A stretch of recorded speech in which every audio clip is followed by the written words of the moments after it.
Was there an Adam? Was there an Eve? Or did we evolve from what? Hey, everybody. This is Harvey Soga Wasserman back with the Green Power Grassroots Emergency Election Protection Coalition Zoom meeting. This is number 75. Count them, 75. We have more than 60 people on the call. We have, as always, a really packed agenda. HEDY TRIPP is going to bring us back to Minnesota to talk briefly about the fantastic call we had last week with KEITH ELLISON. I want to remind you also, by the way, we are on the air at the Progressive Radio Network.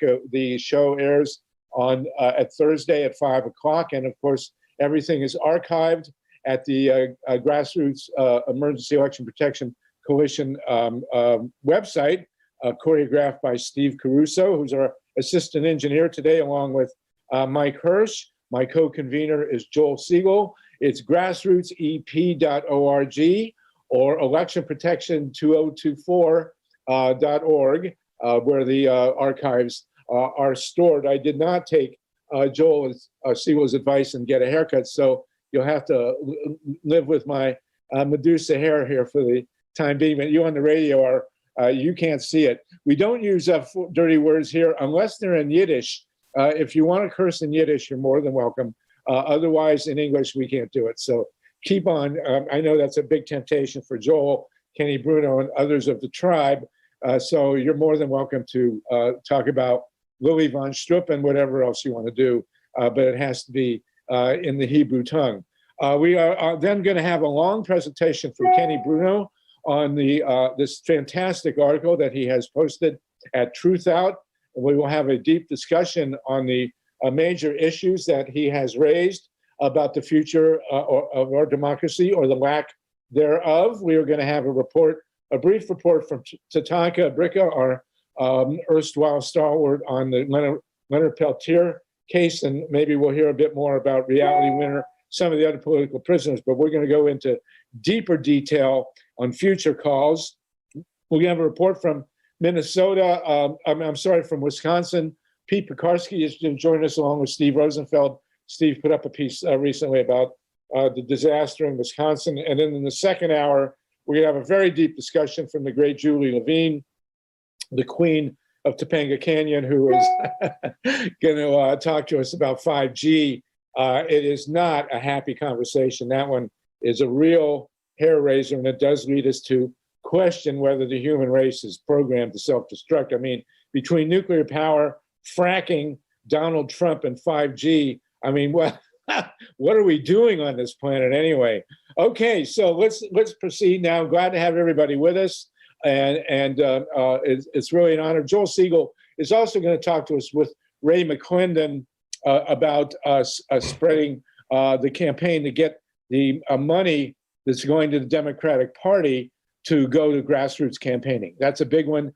I made a long overdue connection with people in Texas today, and next week we're going to go really deep into the discussion about grassroots campaigning. We do have an announcement from Stacey Abrams that she will be running in Georgia, and Beto O'Rourke is running in Texas. If we have progressive candidates running for governor in these two states, we need really to be on the grassroots campaign. I don't know who's running in Florida or the other swing states. And Joel has mentioned a possible great candidate in North Carolina. I also want to mention, before I lose track, by the way, we have been, of course, had many deep discussions about gerrymandering. And in Ohio, we did win what we thought was a significant victory, putting in a procedure to limit gerrymandering in Ohio. And the Republicans completely, there is a term, RATFCKED, the situation in Ohio, and they have rigged the gerrymandering in Ohio, which was supposed to be nonpartisan, into the worst gerrymandering you could possibly imagine, where of 15 or 16 seats, the Republicans are automatically going to win virtually all of them. And this has now gone to the state Supreme Court, which has a slight Republican majority. So if there's a straight partisan vote in the Ohio Supreme Court, the gerrymandering is going to stay. And the delegation from Ohio, which is basically a 50-50 state, is going to be 90% Republican to the U.S. Congress, with enormous impacts for the long-term balance of power in the country. So that's now in front of the Ohio Supreme Court. I wanted to give you that update. HEDY TRIPP, will you update us, please, in the wake of last week's great session with Keith Ellison? And then we're going to go to Kenny Bruno. Thanks, Javi. First, I want to thank this GREEP Zoom gathering for a really dynamic and excellent conversation. What Keith did not share with you is that he is going to be up for election in 2022. He is ready for more with his mission as fair economy and respect dignity for everybody. This was a November 15th announcement. He is also enrolled in Minnesota in national lawsuits aimed at protecting voting rights and upholding the 2020 presidential election results. I would actually like to get more information on that and give it to you. What he also didn't share on the personal side is that his mother actually died of COVID-related complications during the first year of the pandemic. So, he's gone through a lot of trauma as well as doing the Derek Chauvin trial. There were questions that we had given to the Attorney General's staff, and he didn't have time to go into it in detail because we wanted his time, as you know from last week, really looking at strategy. So I thought I would share with you some of the answers I got from the Attorney General's staff. So you had asked for information on redistricting in Minnesota. She said there's no independent redistricting commission in Minnesota. However, through this Zoom call, I connected with actually somebody in St. Cloud with the League of Women Voters, and they prepared written and oral statements for our legislative districts, as well as for communities of interest on redistricting. I will be following it up with the League, and hopefully they will also come on this call. You asked about the use of Dominion voting machines in Minnesota. They are used, but we don't have any public data regarding the percentage. Minnesota voters have always cast their vote on paper ballots, but special equipment often helps to count the ballots. And all ballot tabulators are optical scan. So, and the websites I can put into the chat at a later point, but they can all be got online. There's also 4 ballot marking devices used in Minnesota: OmniBallot, ImageCast, Evolution, Verity, Touch Writer, AutoMark. So all this information we have. Now, why I'm sharing this with you too is that I hope with GREEP, you'll be able to get the same information for every state, so we know what we're talking about when we look at voting rights. How are voter registration lists maintained, you asked. They couldn't find any specific details, but one thing that the Attorney General, Keith Ellison, did mention last week was that he supported efforts to restore the vote to former offenders. So I looked into this, and it's quite fascinating and very, I think, important. So the state constitution, that's Minnesota state, makes it clear that felony offenders are supposed to have their voting rights restored after they've been punished for their crimes. But the state also states that interprets this punishment to include probation, parole, and supervised release. Now, in Minnesota, you can get sometimes 40 years probation for some felonies.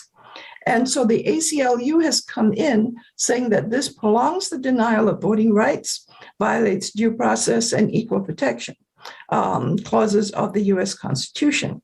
But Republicans of both House and Senate have consistently thwarted these efforts by reformers, saying that loss of civil rights is part of punishment. But if the legislature doesn't fix this problem, then it's the role of the courts. And that's where the AG's office and Secretary of State comes in. And the ACLU is involved in that. because Minnesota's mass incarceration system disproportionately punishes, BIPOC folks. You asked, do all voters get a ballot by mail? Registered voters can elect to receive a ballot by mail, but it's not automatic. So I've been asking for it and I get it pretty well. Recounts and audits, again, there's a excellent website online that you can get that information, as well as what, if any, are there campaign finance restrictions. There's a whole Minnesota Campaign Finance Board. They meet every month. And again, this is open to the public. So that very quickly, Sluggo, is what I have. Thank you, Hedy. Thank you a lot. Does anybody have a question about that? We would want to follow up on ballot imaging. Do the precincts in Minnesota keep the ballot images? And I'll put you in touch with John Brakey and Ray LUTZ on that. And we are really, really opposed to ballot marking devices. They are a real can of worms, and hopefully maybe we can persuade Keith and the rest of the state of Minnesota to get rid. The best ballot marking device is a pen. And that's what we would like them to do. So we should have further conversation on that. Thank you very, very much, Hedy. We really appreciate that report. Does anybody want to ask Hedy a question about Minnesota before we go to Kenny Bruno? We wish everybody was as thorough as you are, Hedy, in terms of following up. It's really great. Much appreciated. And of course, we want to include Minnesota in our campaign to switch the money that goes to the Democratic Party and elsewhere into the kinds of Georgia way organizing that has gone on. So that is a further conversation we'll have with you too. Okay, thank you, Hedy. We've got 70 folks on the line. We've got Kenny Bruno on my Greenpeace cohort to present to us on his great article. That's a Truth Out Now. You've got the link. Kenny, whenever you're ready, take it away. Thank you. Thanks a lot, Harvey. And first of all, full disclosure, the foundation where I'm an advisor supports Harvey and Joel and the team in doing this work. Second thing I want to say is I had a visit to the dentist today and may be talking a little funny. And the third thing is you folks on this call and radio are witnessing a cosmic coincidence, because not only are Julie, Levine, and I on the same group, but we're on the same evening presenting, and she and my wife met, I think, in elementary school or the latest in junior high school. That was grade. Sixth grade. Okay, and that was more than 5 or 10 years ago. So amazing. Harvey asked me to come on the call because I wrote an article that was published in Truth Out recently, and I want to say about it that I'm not really an election protection expert. I'm not an elections expert like a lot of you on this call. So the article was really just me stringing some things together, and I'll summarize what it says, and then we can talk about it. In the article, I kind of imagine that, you want to be president, and you don't care if you win or lose. You don't care how ruthless you have to be or egotistical. You just want to become the president. What would you need to do? And if you're going to lose, and you're going to lose the popular vote, of course, and you're probably going to lose or come very close on the electoral count. So what would you need to do to put yourself in a position to win, even if you lose? And some of those conditions are, you would want widespread belief in widespread voter and election fraud. You would want radicalized state legislatures, especially in certain key states. You would want a majority of members of Congress in a majority of states. So I'll get back to that. Not just a majority in your party of the total members, but a majority of states that have mostly loyal members. You would want to purge moderates who might not go along with the ending of democracy. You would want loyalty to a single individual, preferably a cult-like allegiance.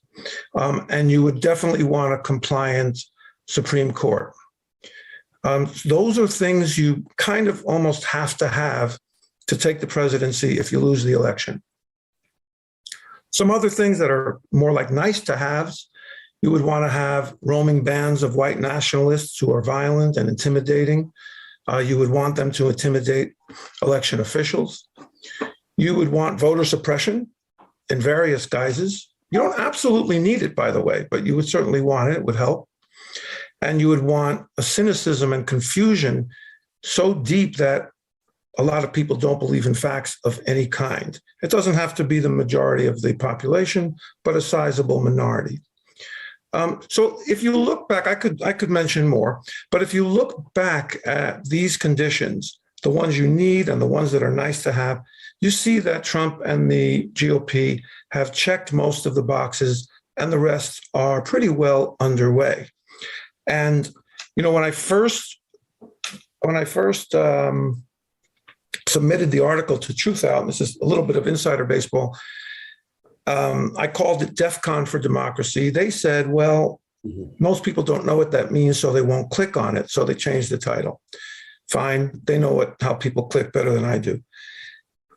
The other thing they changed in the wording was, I kept saying, there's a plan. This is a plan. And they kept saying, well, that's hypothetical. We don't know what their plan is. And, you know, technically, they're absolutely right. The editors were right.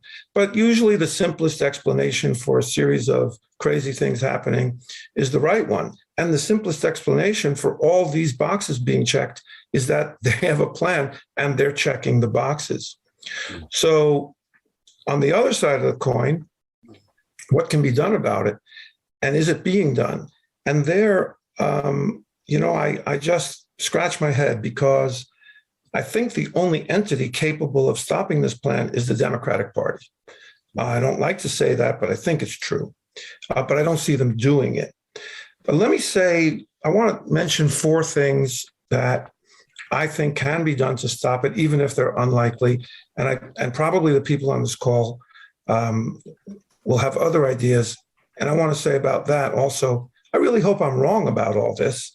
And you people who know more about elections than I do will point out the way that I'm exaggerating the threat. I would like to be wrong about all this, but so far no one's come forward and convincingly told me I'm wrong.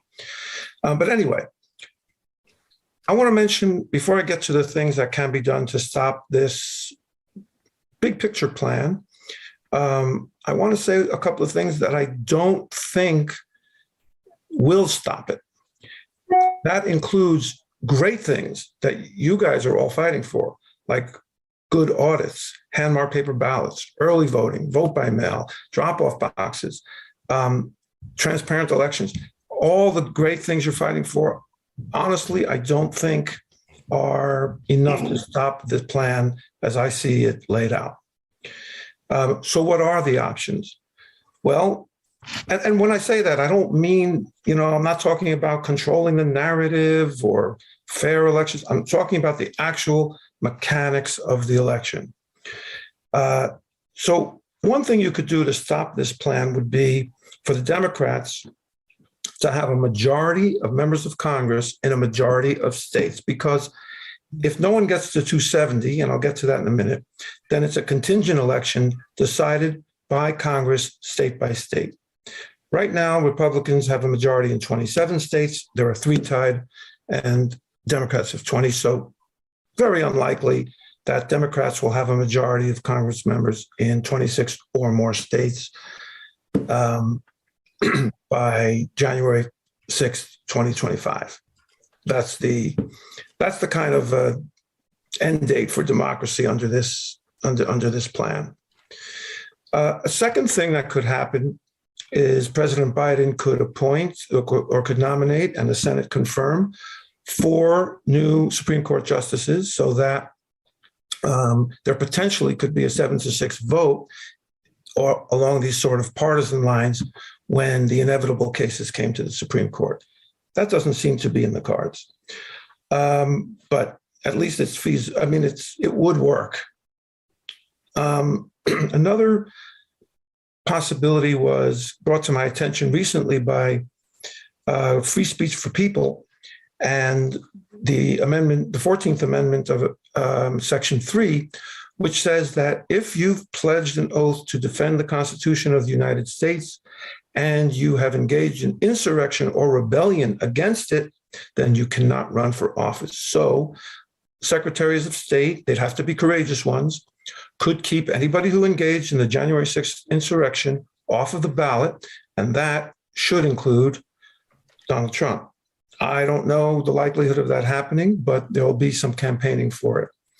And the fourth thing that is really important, and probably why you see so many people working so hard for it, is to pass the Freedom to Vote and the John Lewis Acts, especially if they have enough in them by the time they do come for a vote, if they come for a vote, to override the takeover provisions in states like Georgia, where the new law that was passed allows state election boards to take over county election boards.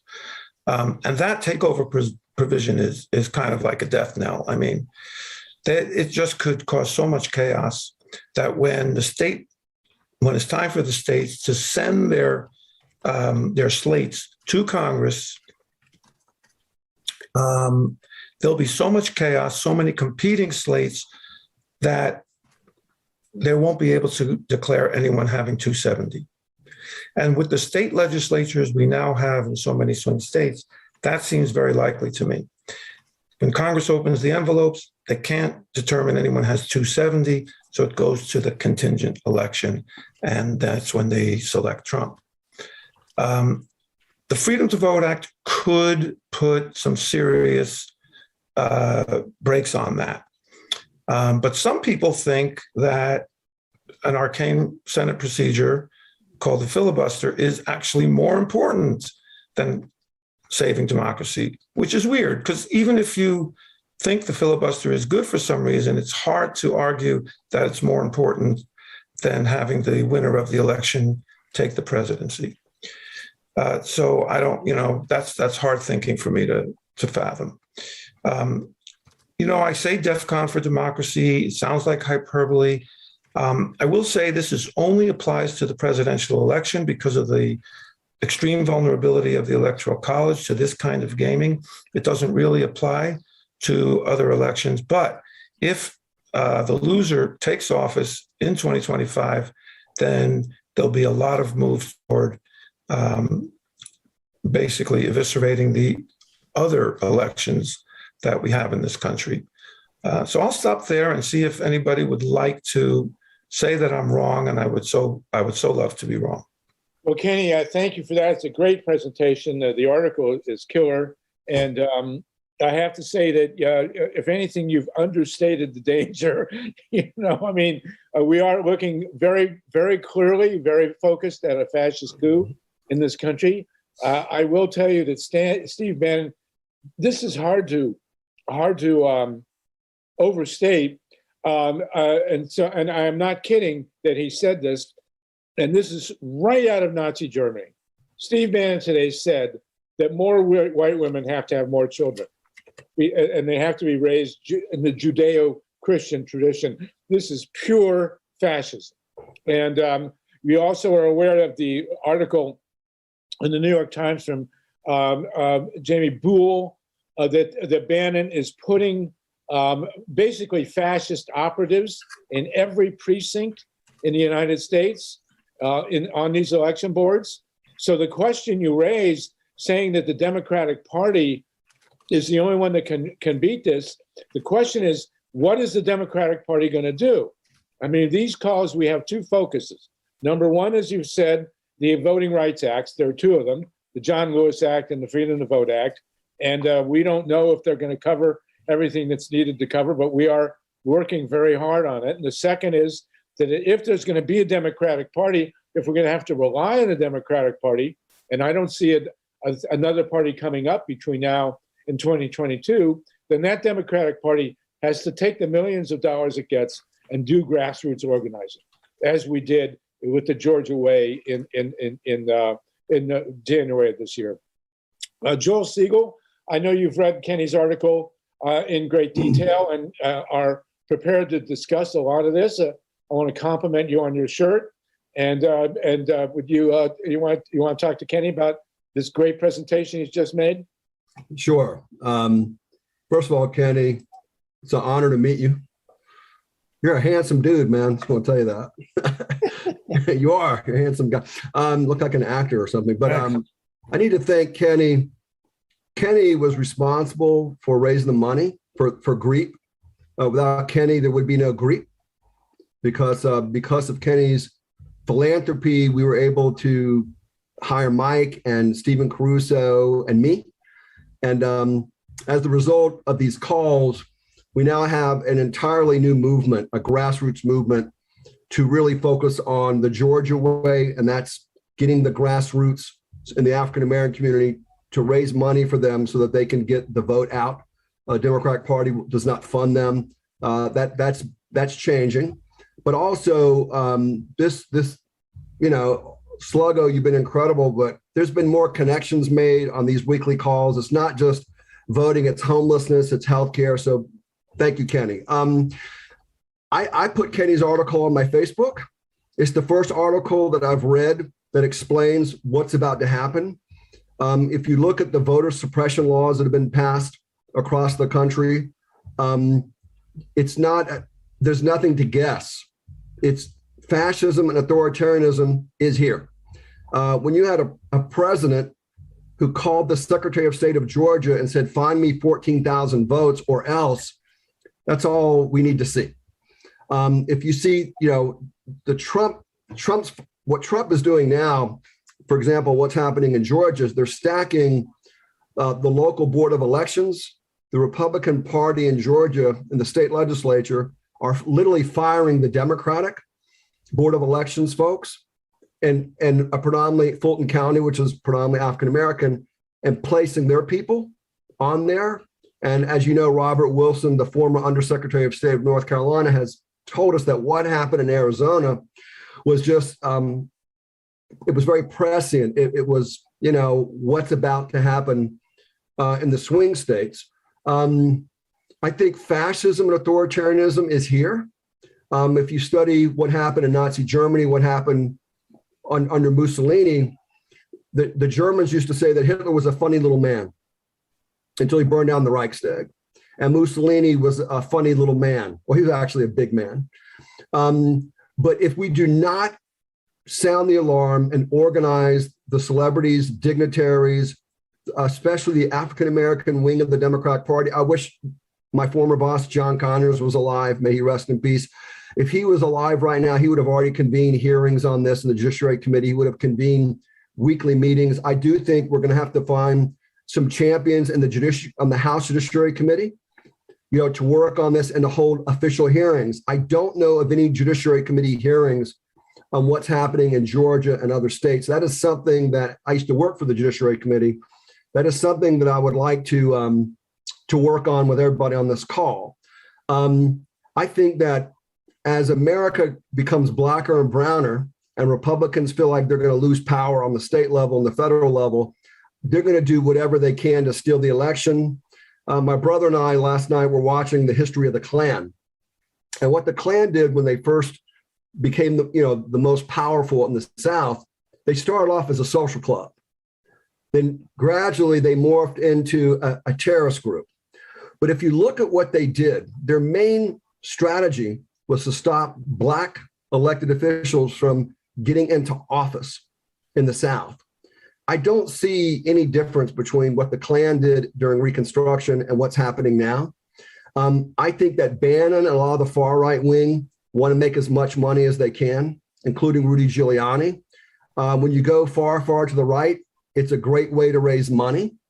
We have right-wing members of Congress who now are going to fundraisers, and what they're doing is saying, the most racist, anti-Muslim, comments that I've ever heard, and they're raising money for it. So I'm going to give you at least the good news. The good news is that in the first week of November 2022, GREEP is organizing an emergency national town hall meeting with African-American faith leaders, African-American politicians, people from the rainbow, and we're going to sound the alarm.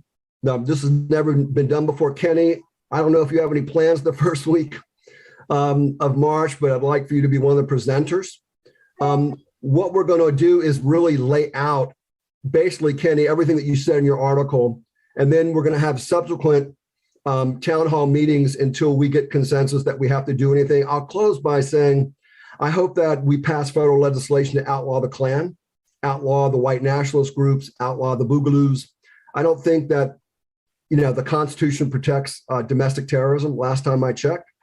And then also, Sluggo and I and TATANKA had a conversation today.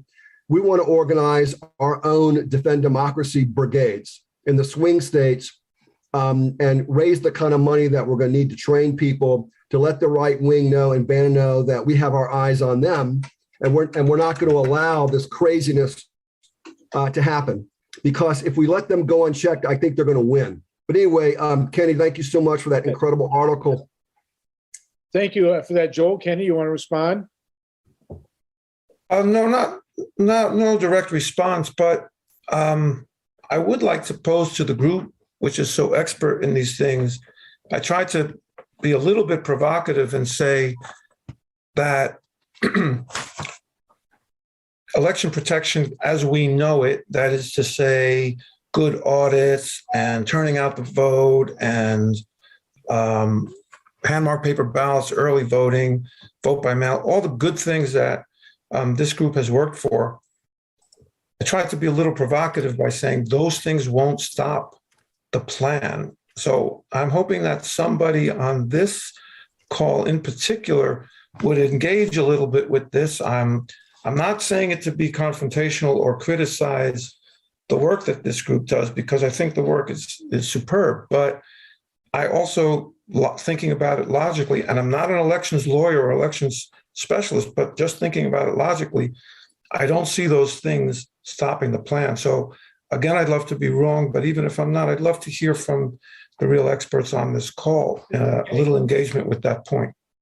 One thing, Kenny, I want to point out, I am writing a history of the United States. I did some research last night. I'm writing the finale. It's really hard to write about Donald Trump and stay seated. But what we have on our side in this country is the majority of the population. In the 2020 election, 58% of the women, who are a majority in the country, voted to get rid of Trump. That takes us back to the indigenous matriarchy, where the women alone were sufficient to beat him. And also voters under 30, the millennials and the Zoomers, gave Trump a 24% drubbing. In other words, the margin among young voters was a 24% over margin for Biden. So we do have the majority of the country on our side. I will say that, the things that we're doing, I think, are essential. If we are going to have elections in this country, even Trump is not talking about canceling elections. I'm sure if it came down to it and he's sure he would lose, he would try to do that. Nixon did look into it. But as long as we're going to have elections, one part of the campaign has to be to have elections that are going to work. And that does involve paper ballots, audits, and other things like that. So I'll take a little bit of an issue with you on that. And what we are seeing is that they are intending not to cancel elections, but to take over the whole apparatus.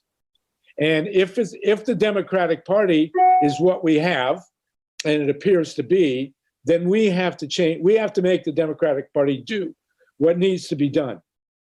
And your article raises the questions of what really needs to be done, and we have many, many answers for that. So I'm glad you provoked the beast there and got the 800-pound elephant. The real question is, if you have an 800-pound elephant in the room, who cleans up the mess? That's what I want to know. If someday your prince will come, you will have to clean up after his horse. So let's call on LYNN FEINERMAN. LYNN, do you want to jump in with KENNY BRUNO?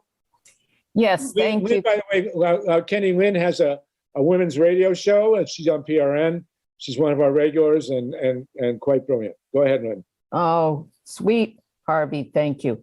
I'm not an expert, but I did a program in which a group called the National Popular Vote contract was featured. National Popular Vote Compact. Okay, there are a lot of the people who are actually spearheading this are in Common Cause, just for your information, Kenny.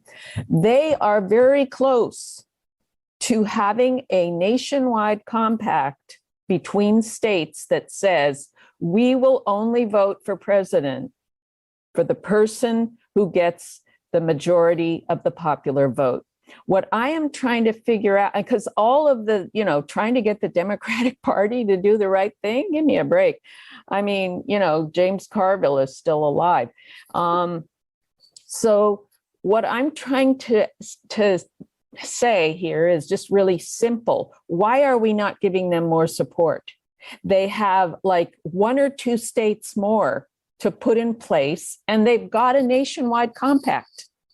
So that's all I'm proposing, because I think all of the other ones are walls too tall to scale. Wow, that's a term I haven't heard. It's a good one. Kenny? I'm going to add that option, the compact, to the next version of the article, depending on who will, who will publish it. But I want to say one point, and Lynn, thanks for that, because I think it's a great point. A lot of people will, on hearing this, will say, well, that's not going to happen. That's not going to happen. This is too hard. That's too hard. And I think the message I'm trying, and they're right in a way, but I think the message I'm trying to get out, including with the original title of DEFCON for Democracy, is that, yes, these are extreme steps. They're even provocative steps, but you have to take extreme steps when the threat is extreme.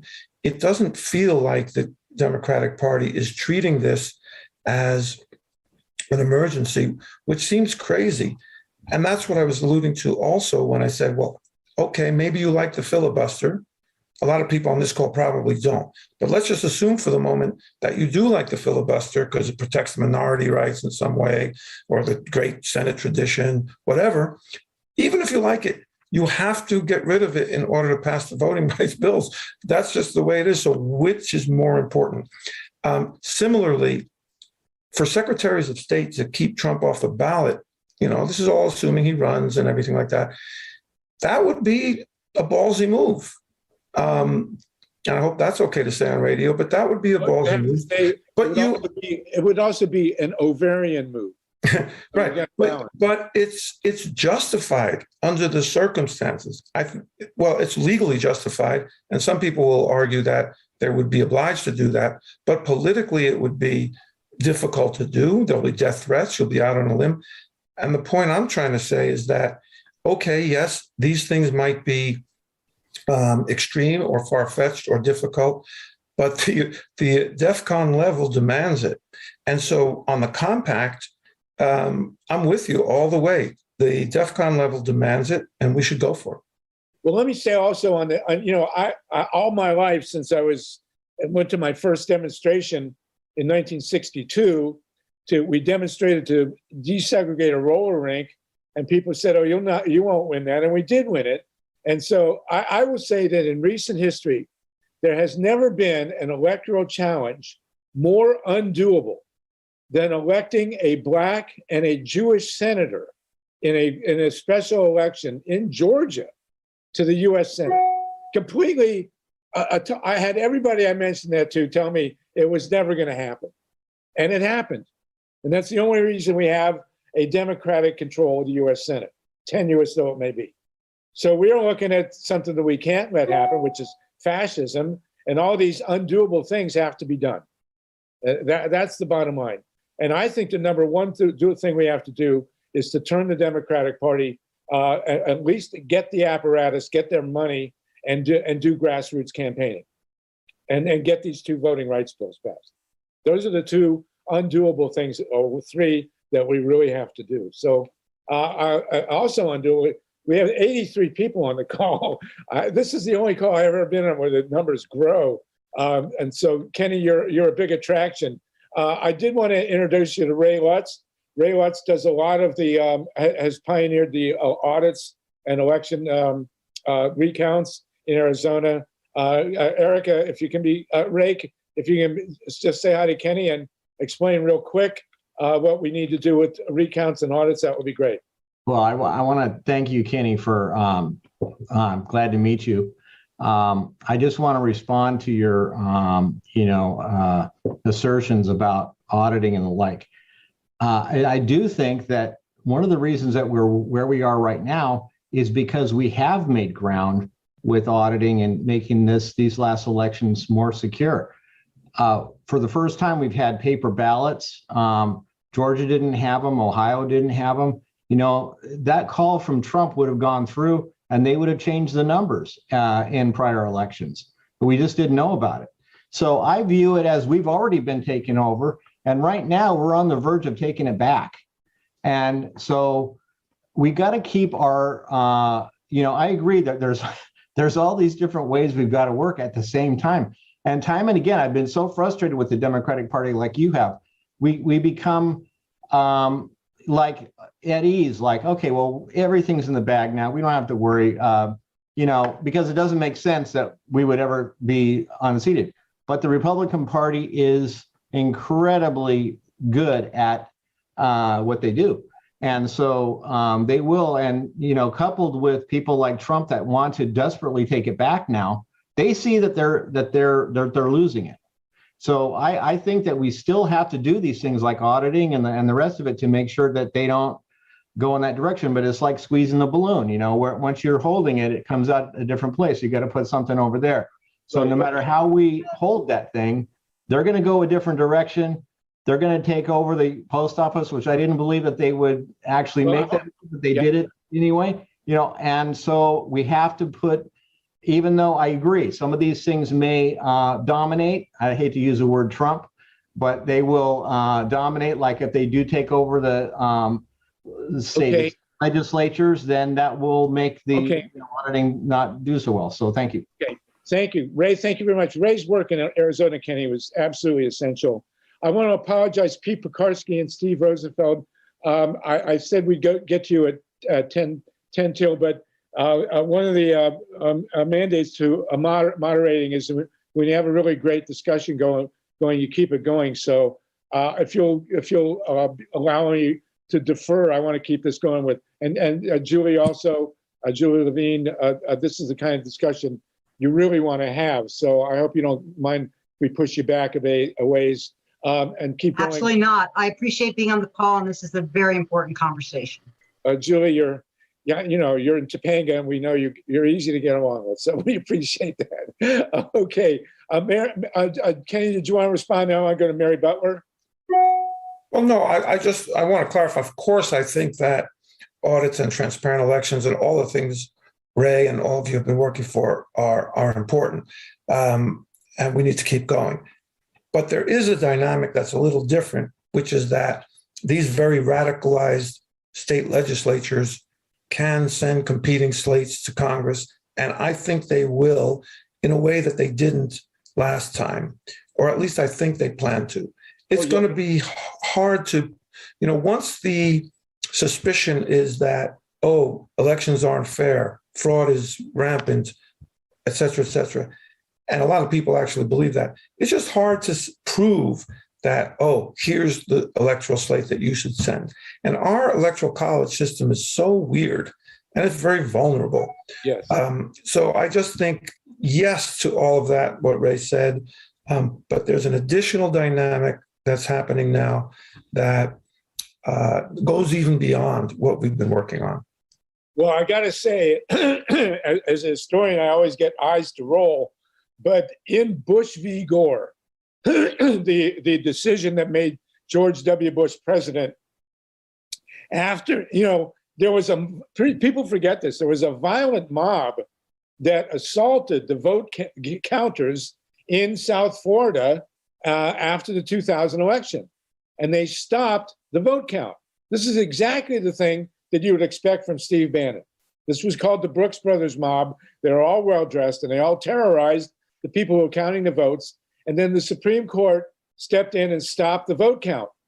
And the 3 of the current members of the US Supreme Court, I will not call them justices, Roberts, Amy Coney Barrett, and the other guy whose name always escapes me because he's such a Kavanaugh. Those three people were on the legal team that supported the mob that stopped the vote count violently in South Florida in 2000.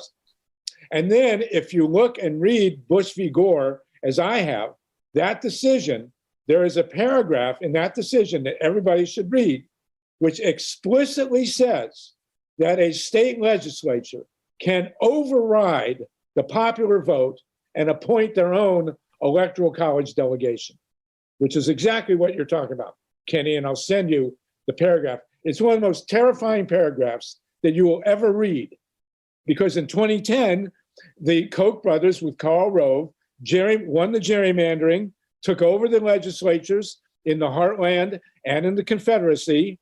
That would be Wisconsin, Michigan, Pennsylvania, North Carolina, and the 11 Confederate states, Ohio. And then, and so they control, by gerrymandering, the state legislatures, which have been empowered by Bush v. Gore to choose their own electoral college delegations. And that's exactly what you're talking about. It's worse, Kenny, than the way you phrased it, but that's exactly what we're looking at. So, you know, if we want to have anything resembling a democracy, we have to deal with this. Mary Butler, you were cut off last week. I'm so sorry. So go ahead, please, with Kenny Bruno. Mary, all right. Yeah, I'm here. Okay. Okay, Kenny. I've been watching what you're watching and researching it, and this is since Bush, actually since Reagan, because my we're a bunch of we're a bunch of nomadic people, and this is the way we think. But anyway, I want to point out, Kenny, that all this started transpiring in 1885 with the Gridiron Club in Washington, D.C. Then we had the next step into what we're seeing in World War II when they created the Throwaway Society. Then in Reagan time, we had him create the Continuous Government Act, which allows them to police the citizens and put controls on them that we've never seen before. Then Bush created the War on Terror and the Homeland Security Act, which is umbrellaed underneath of the Continuous Government Act. And then Obama, he didn't really do anything, but when he was in office and they allowed the Gay Rights Act to come through, which was wonderful. Okay, Mary, can you focus on a question, Mary? I just, real quick, just one more thing. Attached to that was the ability for the government to arrest us if we stood in defiance of the government on that same bill for the gay rights. If you look at the back end of that, you'll find some mischievous stuff. And then we have what's going on now, which you mentioned, which brings us current. And I feel, Kenny, that you feel that the Democrats and everybody else have become a bunch of vagons from Hitchhiker's Guide to the Galaxies. But I've suggested that, and I wonder if you would think the same thing. This is the question. I've proposed the only quick save of our nation is for First Nation to buy up all debt that the United States owes everybody in the world. If they bought it up, they could pull rank on the U.S. government from being able to continue with what they're trying to do. Okay, thank you. Thank you, Mary. I want to apologize to Pete Pekarsky and Steve Rosenfeld. If you can, we're going to postpone till next week your discussion of Wisconsin. Steve, I know you've been with us. I appreciate it, and Pete, so sorry, but I want to continue with this, and then we'll go to Julie Levine. But Mary, thank you for the question. Go ahead, Kenny, and then. I don't have a response to that. I don't know how to make that happen, or it's maybe just a foundation could buy up all the debt of the world. Yeah. Hey, hand the country back over to the First Nations, to the tribal nations, but I'm worried about who keeps the nukes. Yes, absolutely. Mary, thank you for that. I will point out, by the way, we're finally getting recognition. My history book talks about the fact that the indigenous really were the founders, not only in an abstract form, but if you look at the Haudenosaunee, the Iroquois Confederacy, that was the wellspring of American democracy. It was the most democratic government in the world, the purest democracy actually that we've ever had, and the tribes were run by women. And that women are now a voting majority. As I say, they went at 58% against Trump. So I think that's the biggest transition of all, and that's what freaks these guys out the most. So and Cherokee, the Cherokee as well. Cherokee and the Iroquois, yes. Yeah, we need a wampum belt. Myla Reason, you've got your hand. Myla Reason. Oh, thank you so much, Harvey. And very interesting. Myla's the mainstay of our calls and a great activist. She's been with us for a long, long time. Go ahead, Myla. Thank you, Harvey. And thank you, Kenny. I wanted to come back to the 14th Amendment and the Section 3 of the 14th Amendment. And I think that I heard you say that it would be up to the states to enforce the U.S. Constitution.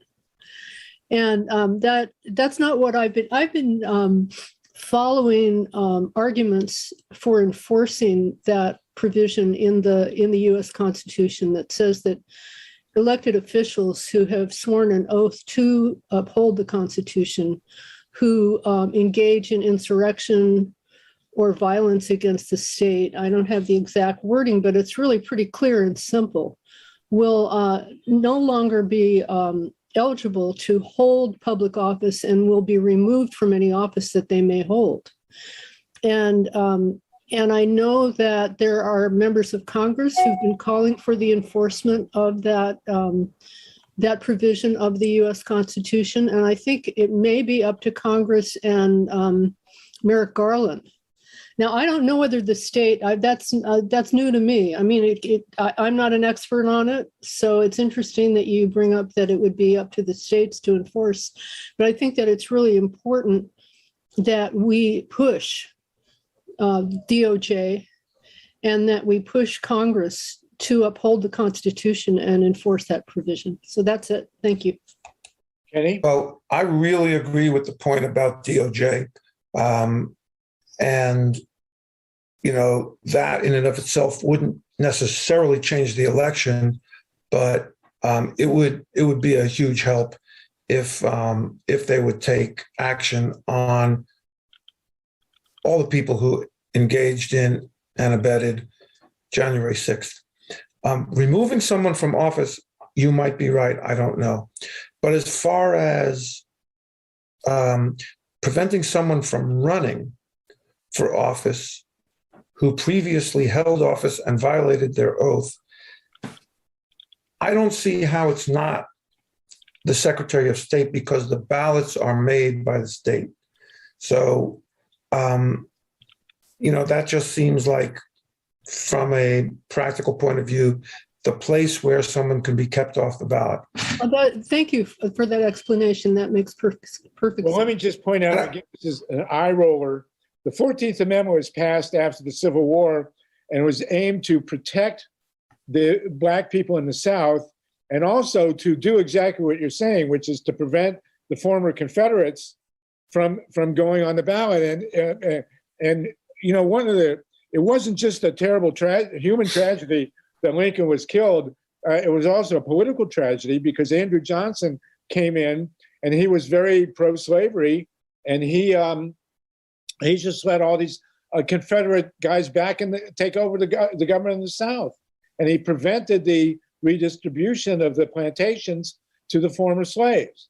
So the 14th Amendment, which is the longest of all the amendments, by the way, and it's very complicated. You are right to invoke it. It involves tremendous complexity, the 14th Amendment, but this is why we're so focused on getting these two voting rights acts. And as you recall, the Civil Rights Act, the Voting Rights Act of 1965 was meant to enforce the 14th Amendment. And then the Roberts Court in the Shelby decision in 2013 voided all that. And here you have John Roberts sitting on the Supreme Court, who, you know, the Chief Justice, I'm sorry, Chief, we don't use justice with him, is voiding all the attempts that you've laid out here to protect our elections. It's a nightmare. Yeah, let me say one quick thing, which is that Free Speech for People is, as far as I know, the group that's spearheading a campaign on on 14.3. And once the campaign is underway, Harvey, I hope you'll have them on one of these calls because, at some point they're going to actually go for one of the Congress members who participated in January 6th and is up for election in 2022. And they're going to go, they're going to do a public campaign asking the Secretary of State in that member state to invoke Section 3. So at that point, they know a lot more about it than I do. And I hope you'll, invite them on and they'll be able to give you much more specifics and also a campaign to join. Well, if you'll give me their contacts, we will definitely have them on, and we'll hope you'll come back on with them. Right. Because this is the core of what we're doing. And I'm going to continue with this. We haven't done this before, but there's no reason not to continue with this. I've got 6 people with their hands up. So Kenny, if you can stay with us, we Sure. appreciate it. Thankfully, unlike TATANKA, you're not in your car. So this may, although TATANKA, are you in your car today? I can't tell. The one rule of these calls is you cannot be in a moving call, in a moving automobile. So you're stationary and that's fine. I do remind everybody we're on the Grassroots Emergency Election Protection Coalition call. This is our 75th. We have 83 people on the call right now, and we're just going to keep going. I think there's a newcomer, Amaro Lionheart. I want to congratulate you for having the best name of anybody on the call. That's a really very beautiful name. We like that. I'm going to go to someone else with a great name. Well, Marion Eady, you have joined the call. You are a great founder of the League of Conservation Voters and so much else. So I do want to jump you in here. Glad to see you. I don't know if you know Kenny or not. Marion and Kenny meet each other. And No, I don't know. I don't know, Kenny. Can you guys hear me? Yes, and we love the forest that you're in. Yeah. So go ahead. Marion, go ahead. Julia, as you can tell, we're delaying your. If we don't do your 5G conversation today, I hope we can do it next week. Is that all right with you? I can certainly do it next week. Sarah, would you be able to join me if we did it next Monday? Unless I have a work conflict, Okay. So that's a backup plan. I mean, honestly, Kenny he's married to my childhood friend, and I'm really delighted to hear what he has to say and all of the comments. So Okay. I know that's the main priority here, but this is a very important and timely issue, and I'm hoping that people don't just dismiss us. We have a lot of science behind this. Well, we'll get you. if I can put the links in the in the chat box. Yes, because put your this is, 5G links in the chat box. That would be great. It's actually the ocean, the whale issue, and how the new underwater Internet Things, which relies on sonar, is threatening whales, marine life, and dolphins, and also can prevent the whales, which mitigate climate change. It's very, very serious and so time sensitive because we have a December 21st event that I am going to put this in link and ask if people could outreach to all their organizations, because this will undo every single climate change initiative. It's that serious. Right. We will deal with this next week. Absolutely. Thank you. And we have talked a bit about 5G before, but we will do it in greater detail next week. Okay. Thank you, Julie, for your patience. Thanks You're again. very welcome. There are major updates. We look forward to talking about them next week. Okay. Put everything in the chat and we will be prepared for your presentation next week on 5G. Was there an Adam? Was there an Eve? Or did we evolve from what we conceived? Either way, we got what we needed.